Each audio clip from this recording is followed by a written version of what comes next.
Hi అండి, welcome to my channel. నేను మీ శ్రావణి. అందరూ ఎలా ఉన్నారు? నేనైతే చాలా చాలా బాగున్నాను. మీరు కూడా బాగుండాలని కోరుకుంటున్నాను. ఇవాళ నేను శనగపిండితో లడ్డు, అలానే బేసన్ లడ్డు అని కూడా అంటారు, ఈజీగా తొందరగా స్వీట్ తినాలనిపించినప్పుడు వెంటనే చేసేసుకోవచ్చండి. చూడండి, సాఫ్ట్గా నోట్లో పెట్టుకుంటే మెల్ట్ అయిపోయేలాగా ఉంటుంది ఈ స్వీటు. ఇంకెందుకు మరి ఆలస్యం, స్టార్ట్ చేసేద్దాం. ముందుగా శనగపిండి తీసుకొని జల్లించుకోవాలి.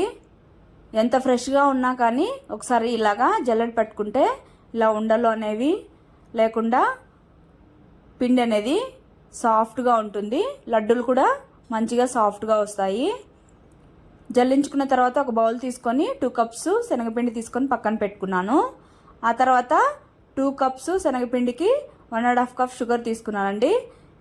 షుగరు ఎలా తిన్నా అంటే స్వీట్ ఎక్కువ తిన్నా కూడా సరిపోతుంది. మరీ ఎక్కువ కావాలంటే 2 కప్స్ వేసుకోండి. తర్వాత ఒక పాన్ పెట్టుకొని హీట్ ఎక్కిన తర్వాత 1/2 కప్పు నెయ్యి వేసుకొని హీట్ చేసుకున్నాను. తర్వాత ఇందులో శనగపిండి వేసేసుకొని మీడియం ఫ్లేమ్లో కానీ లో ఫ్లేమ్లో కానీ మాత్రమే మంటను పెట్టుకొని కుక్ చేసుకోవాలి. ఇలాగా మిక్స్ చేసుకుంటూ ఉండాలి. నెయ్యి అంతా పిండికి పట్టి ఇలా అవుతుంది. ఇలానే లో ఫ్లేమ్లో పెట్టుకొని మిక్స్ చేసుకుంటూ ఉంటే లూజ్ అయిపోతుందండి పిండి అనేది.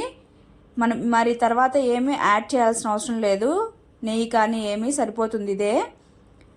ఇలా మిక్స్ చేస్తున్నప్పుడు కుక్ అయింది అని తెలియాలంటే స్మెల్ అయితే మంచిగా వస్తుంది.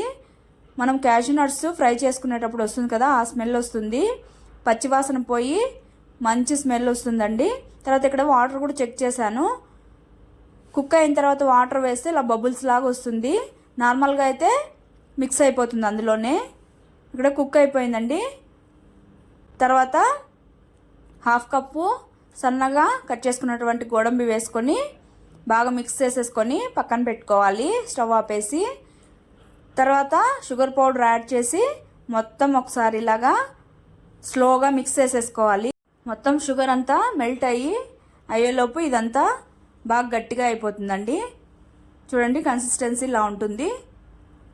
తర్వాత దీనికి ఒక 1/2 అవర్ కానీ అలాగా రెస్ట్ వదిలేసిన తర్వాత ఇలా ఉంటుందండి. చూడండి, మంచిగా ఇంకా గరిటతో కంటే చేతితో బాగా ప్రెస్ చేసుకొని ఇలా చేసుకుంటే ఇంకా సాఫ్ట్గా ఉంటుంది. ఇక్కడ చూడండి, కన్సిస్టెన్సీ సరిపోతుంది. ఉంట కట్టడానికి కూడా కరెక్ట్గా సరిపోయింది. తర్వాత ఇంకా ఒకసారి బాగా ఇలాగ చేతితో మెదుపుకొని లడ్డూలు చుట్టేసుకోవడమే అండి. అంతే అండి, ఈజీగా కూడా చేసేసుకోవచ్చు లడ్డు. ఎవరైనా రాని వాళ్ళైనా చేసేసుకోవచ్చు. అలానే నోట్లో పెట్టుకుంటే మాత్రం మెల్ట్ అయిపోతుందండి, అంత సాఫ్ట్గా ఉంటుంది. అంతే అండి, ఈజీగా చేసేసుకోవచ్చు. మీరు కూడా ట్రై చేసి మీకు ఎలా వచ్చిందో కామెంట్ సెక్షన్లో కామెంట్ చేయండి.